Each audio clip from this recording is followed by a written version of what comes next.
Hi everyone, it's Danny from Orchid Nature. So here's another ID video for you guys. You may already know this orchid. I have it for quite a while, but I want to get the correct name on her right now. So her name is Oncostele Tiger Barb. She used to be called Odontocidium Tiger Barb, but yeah, they just reclassified her parents.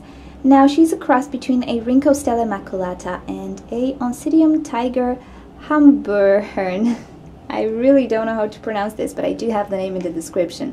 Now I really love this orchid because I go nuts for orange or yellow orchids. As you can see, the flower is not super huge, but I think it's a decent size and I absolutely love the wild pattern on it.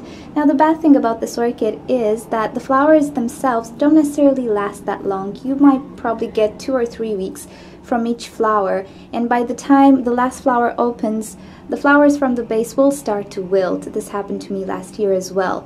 But all in all, I think it's a very showy orchid and you can enjoy these blooms for a total month of maybe 2 months, I would say.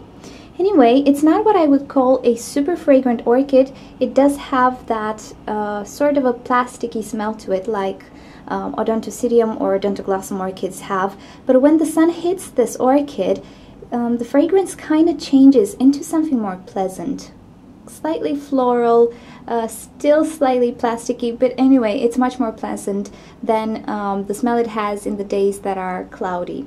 Anyway, this orchid takes general Oncidium care. She likes to be slightly moist all the time. She does enjoy bright light, and as you can see, the pseudobulbs, this is not a good example. This is a kind of a suffering orchid, but the pseudobulbs are huge. They're very plump and very glossy and fleshy. This one seems to be smaller than the other ones, but all in all, starting from this size to this size, they're all normal pseudobulbs. They're quite big actually. The roots, on the other hand, are really thin and kind of fragile, so you need to be careful with some infestations of snails. They will really love the roots on this orchid. Now this one has a few branches here and there and a total of about 15 flowers on this one, so it's really nice.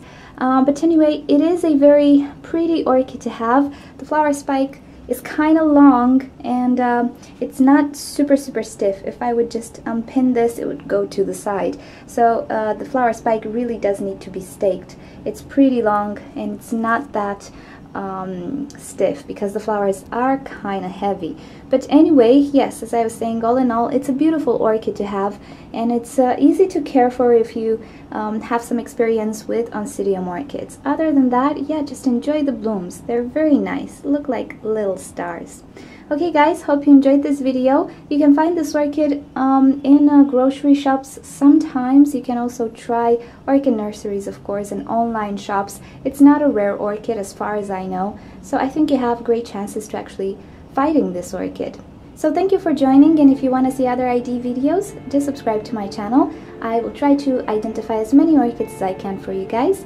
If you have questions or suggestions, just leave me a comment, and feel free to join orchidnature.com, our community, and share your orchid stories with us. I will see you next time.